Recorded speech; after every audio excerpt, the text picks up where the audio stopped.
You're listening to the Dare to Love podcast with your hosts, Sonica Tinker and Christian Peterson, founders of LoveWorks. Hi, everyone, and welcome to the podcast. This is Christian Peterson. I'll be your host today. Today, we are going to be talking about transitions. Now, I am well aware that many of you might not even relate anything to the word transitions when we're talking about relationships, but I promise you it's one of those aspects of relationships that give rise to a lot of breakdown, stress, and disconnection because most of us don't know about transitions, what it even means, how to do it, or how not to do it. The most common transition, or a very common transition that most of us experience every day, is coming home from work. Whether you live by yourself or with a partner, let's say you live with a partner, you both come home from work. It's a transition from your state and environment of work to the state and environment of being at home. And often I'm sure you'll have experienced this at some point in your life. Who knows? Maybe it's even common right now in your relationship or your marriage that you come home from work, and whereas you'd love for that to be relaxed and connecting, often it turns into breakdowns. And I was reminded by this, this week. I had a coaching client in my office. And this gentleman was talking about how when he comes home from work and his girlfriend comes home from work, they have an expectation that it's going to be great and they're going to be happy to see each other and they're going to have a good time. And more often than not, they end up arguing about stuff and disconnecting or, even turning it into a yelling contest. And somehow this coming home from work ends up being a stressful thing. And, this was not said by this particular gentleman, but I have had many people tell me over the years of coaching that it can even get to the point where they're not even looking forward to coming home at all. And, that's just sad if we're not looking forward to reconnecting with our loved ones or to coming home. Now, a transition is any time we change from one state to another, or from one environment to another, or from being with one group of people, or no one at all, to another group of people, or no one at all. So even if there's no one around you, you still experience a transition. The example I just gave with the man coming home to connect with his girlfriend, you're still, even if you don't have someone you live with or you're a single person, you're still going to have a transition when you go from your work environment to your home environment. And often, I'm sure you can relate to this. Actually, this was from another coaching client who has a very demanding work environment, the kind of work environment that deals with rescue and emergencies, and on many days there'll be life and death experiences and decisions to be made on a work day. So it is a work environment that requires absolute vigilance, complete attention, and a lot of adrenaline running through this person's body. Perhaps you can relate to that too. So, when you're in that state, in that environment for a whole day, sometimes on a long shift, could be 10 to 12 hours, you can imagine how you feel, even if you haven't been in it yourself. And then when you go home, often it's hard to switch out of that state of vigilance and adrenaline and, being on. And then we often end up taking that level of adrenalized presence and tension and bringing it right with us home, where, even if I'm by myself, I just end up being still tense and stressed out, even though I'm supposedly now in my home where I can relax. And, if I have family, children, partners, if I bring home that state and I don't know how to transition out of it into something else, then my kids or wife or husband or partner, they are also going to be impacted by my lack of transitioning gracefully and effectively. I'll give you another example that we often hear, and actually I'll say in this podcast here, I'm going to give you several examples, and I'm hoping you can relate to some of those yourself. Another example we often hear from women who work in very masculine or male-dominated industries. And they are in an environment where it's all day is in a, taking care of business, deciding, holding everything. And then they come home and either on their own or have a partner that expects a different kind of being, a softer, more receptive kind of being. And it is hard to make that transition, especially if you don't do it consciously. So often, actually, you can go check out one of our previous podcasts. I'm not remembering exactly what episode, but we did an interview with our friend Lisa Schrader, who is also a coach and educator herself. She specializes in coaching women to live from and embody their Shakti essence, their feminine energy essence, the most powerful, soulful aspects of their own feminine. And she talks a lot about how it takes a lot of skill and consciousness to switch out of being in that masculinely dominated environments, which, in this world, there are a lot of those environments that are that are all about taking care of business and getting shit done, pardon my French. And it can be really difficult to switch into a more feminine, receptive, relaxed aspect. And she talks specifically to women, but I would say this is also true for a lot of men. Now, we think of transitions as a sort of hidden regulator. And what I mean with that is it's hidden because most of us have no attention on it whatsoever, which is why, when you first hear me say, we're going to talk about transitions, many of you probably won't even know what that means. And regulator, in the sense that how we conduct a transition will often directly determine if we have a wonderful, relaxed, connected experience, or if we have a stressful, tense, disconnected, even contentious experience. So it regulates, for example, how you come home from work, how you deal with that transition regulates how the rest of your day and evening are gonna run. Sonica and I personally have had a lot of experience with transitions. Some of you might know that we started out being a very long distance relationship. I lived in Denmark, where I'm from, and Sonica lived in California, where she's from. And for 2.5 years, we did very long distance relationship. That means we were only seeing each other. First we met for 1 week, and then it would be 2 or 3 months before we even saw each other again. Then we'd see each other for 2 weeks or 3 weeks, and then it'd be another 3 months before we met. So we had a lot of coming and going. And, when we had been apart for 3 months, then either I or she jumps on an airplane for 12 hours and go through airports, and then we meet. And we have an expectation that how that's going to go is just going to be wonderful, reuniting, and like honeymoon all over again. And we noticed by doing this many times that it often was quite the transition to find each other again, to sync up with each other, or to line up with each other.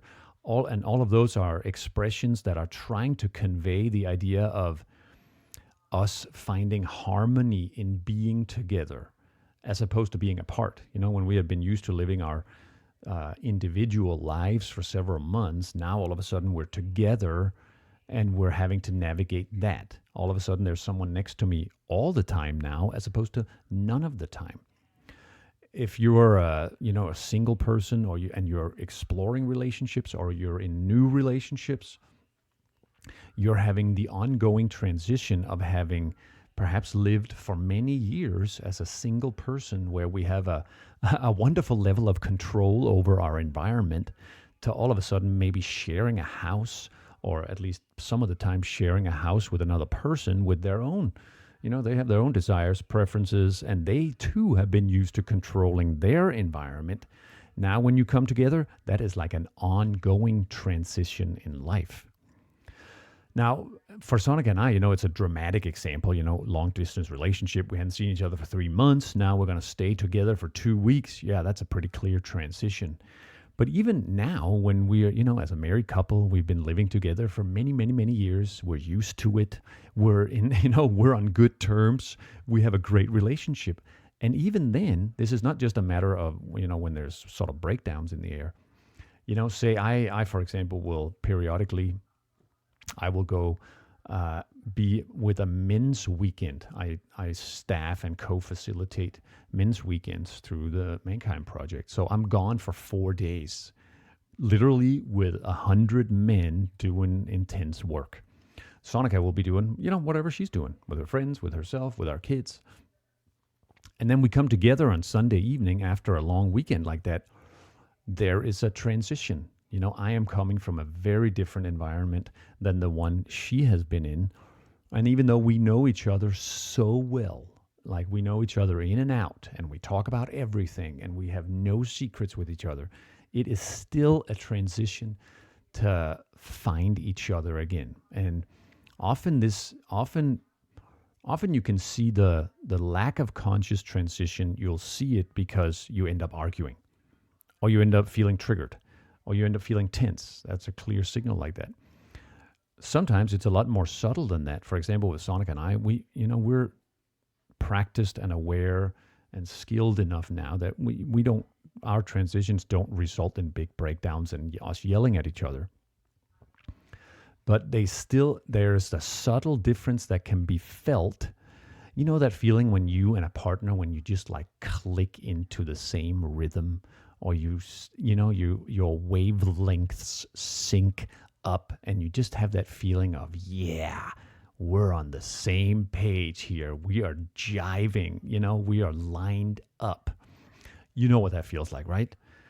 And it just takes some adjusting and some conscious transitioning to make that happen. I'm going to share a couple of other common examples that, we ourselves live through these, or you might be able to relate to them. We've heard them from many, many people that have been in our workshops and whom we've coached. So there's coming home from work and reuniting with a partner. There's coming home from work and being by yourself, but you're still changing from one environment to another. Often the breakdown that happens here is you just can't let work go. You stay in that energy of whatever it is at work, and you just can't find a place to relax or feel at home in yourself when you come home. Another common example is if you have kids going to school and coming home from school, or aftercare, or however that works in your family life. It's different when they join up. And sometimes kids and parents come home at the same time, and there's a ton of stuff that needs to happen. Homework, chores, dinner, and often that turns into a completely chaotic mess, as anybody who's been in a family have probably tried. But if you do that transition with care and consciousness, it could be a wonderful experience. If you are or have been in a blended family, as Sonica and I have lived in for our entire time together, I'm the stepfather of our kids.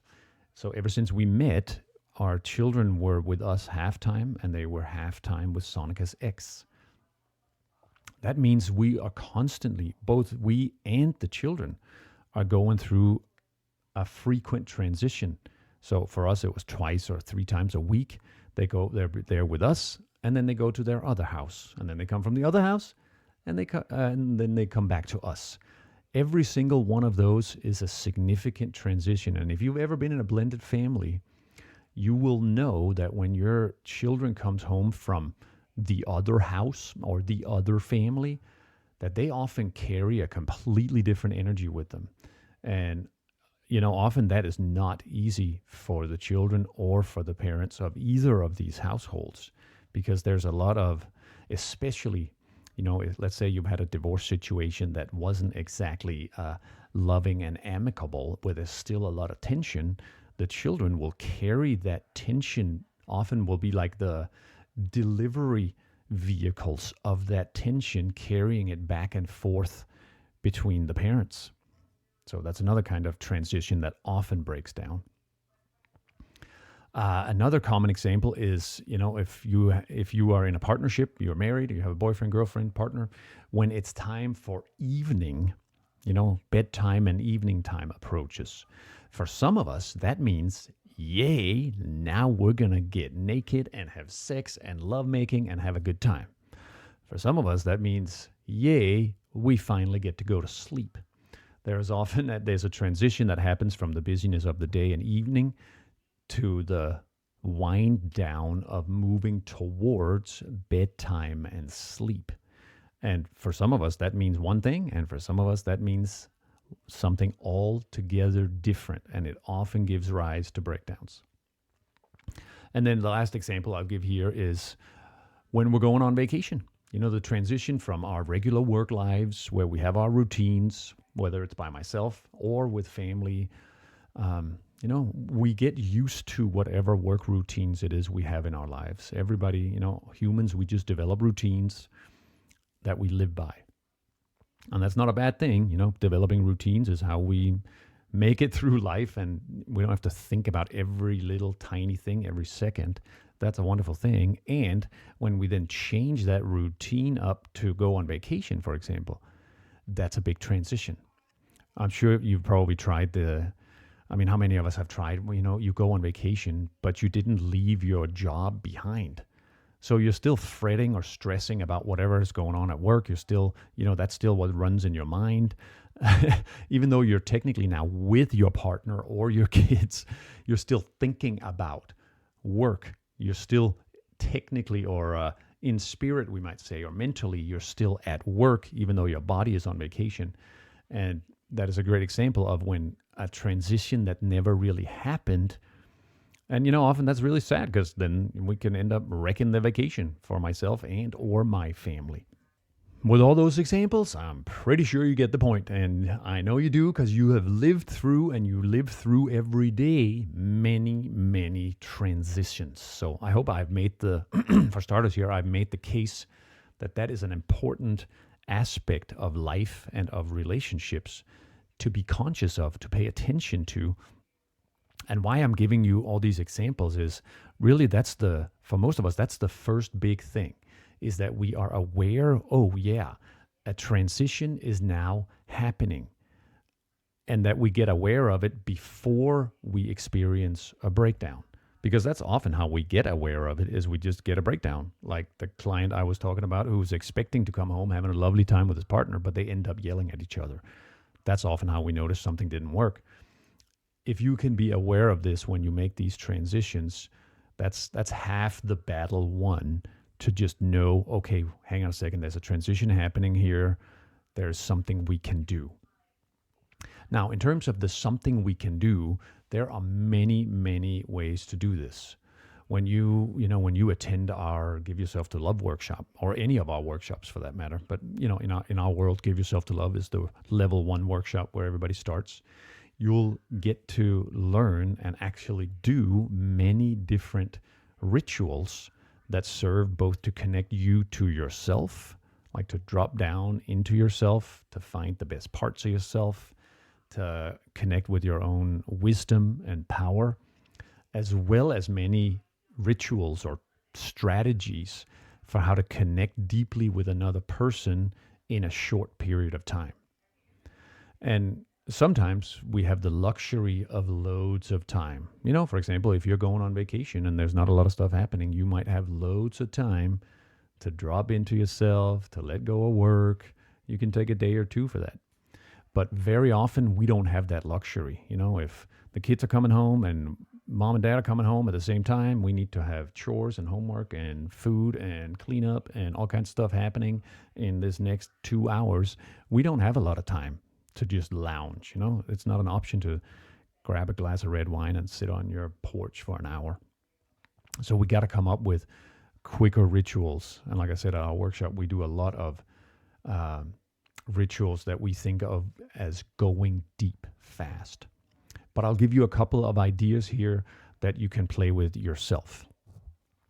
And many of these are ideas that Sonica and I still to this day use. So, for example, in our case, we work out of our house. So we often have one of us or both of us will be at home, because our office is in our home.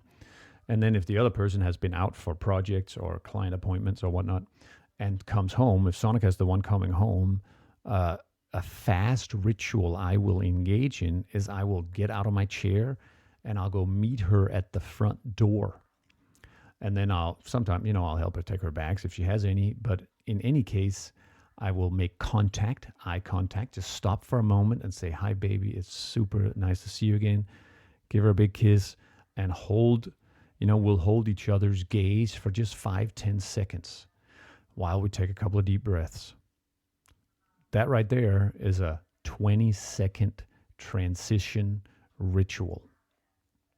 And it serves to have us both drop down. It serves to tell our bodies as well as our minds that, oh yeah, we're changing states now. We're changing environments. I'm changing the people that I am now going to be with. Another ritual we had, when our children were school age, so they were coming home at the same time every day, was, I'm from Denmark, and in Denmark we always do afternoon coffee or afternoon tea. So, I brought that with me into our family here. So we would always do that. When the kids would come home, it'd be 3:30 or 4 o'clock in the afternoon. We would all get together, sit around the table. I was the one doing the coffee drinking, but everybody else would, have a drink, a snack, eat some fruit, or often it'd be like a sweet treat, also in the Danish tradition. I might have baked something we could all munch on. But we'd sit down and often we'd play a game, we'd play a card game or a board game and just sit there and chat and laugh and have a good time for 20 minutes or half an hour.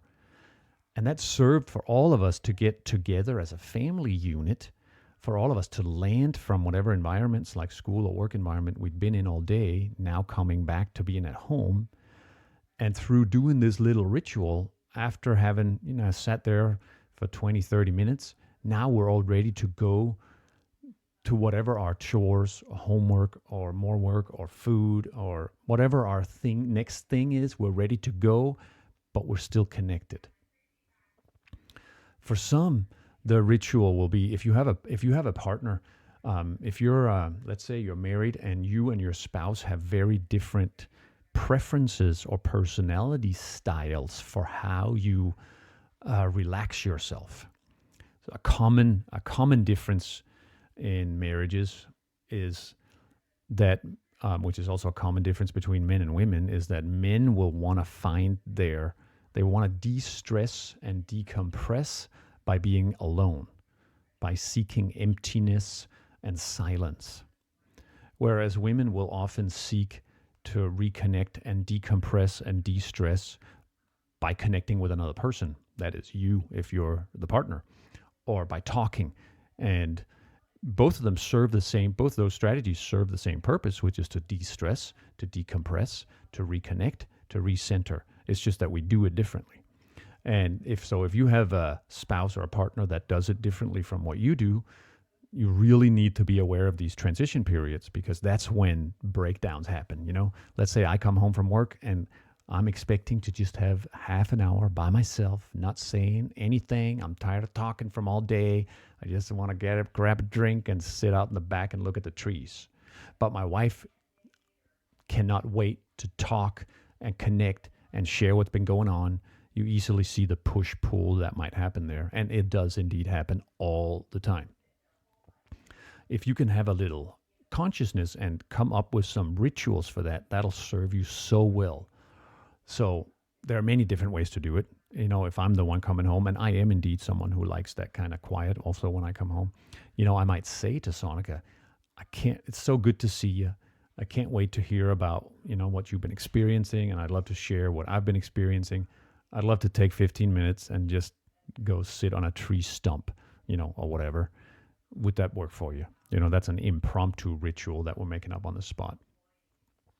Or we might share for 5 minutes and then go to each other's respective places. Or for Sonic and I, we have a hot tub in our backyard. We might go sit in the hot tub where it's a good place for both silence and reflection and for talking. In either way, the point is to come up with something that you can both utilize, that you can both get behind, and to avoid thinking that there's something wrong with you or your partner or your relationship because you have this kind of breakdown. The client I was referring to in the beginning, he said, yeah, my partner and I, we often end up thinking like, what the hell's wrong with us that we can't just connect? We've been apart, we're coming together, we should be happy to see each other. And it's easy to begin to think, wow, there must be something wrong with you. You must not really like this relationship, or there's got to be something wrong with me. Why the hell can't I connect? Or there's got to be something wrong with us together. Thinking, hey, if we were really good together, we would be able to just connect. And very often it's simply because we expect that transition to happen like that. I don't know if you can hear me snapping. We expect it to happen just like that, instantly. But it doesn't happen instantly. We as humans, both our bodies and our minds and our hearts, often need some time to transition and to change states. So to allow ourselves, to allow yourself to go through that process and not conclude that something's wrong with anybody. All right, everyone. I'm wanting to keep this episode fairly short here, so I'll leave it at this for now. I am very much hoping that, for one, you really see that how we conduct transitions makes a huge difference for how good the experience that comes after the transition is going to be, and that it's really important to, for one, be aware of the transition. Secondarily, to come up with good rituals or strategies or ways for these transitions to happen. As per usual, when you come to our workshops, you'll learn a whole bunch of them just by being in the workshop. And you're, of course, always you're always welcome to reach out to us for more personalized support. We'd be happy to offer that, and we have indeed been coaching many individuals as well as couples and families about how to conduct these transitions, which are just, they're just one important aspect of how we live our days and how we conduct our relationships. So, hope that was useful. We look very forward to seeing you next time. Thanks for joining us on the podcast here. You've been listening to the Dare to Love podcast with your host, Sonika Tinker and Christian Peterson, founders of LoveWorks. If you found this valuable, please hit the share button and share with your friends on Facebook, Twitter, Instagram, or your other favorite hangouts. You can find more about Sonika and Christian's work at loveworksforyou.com.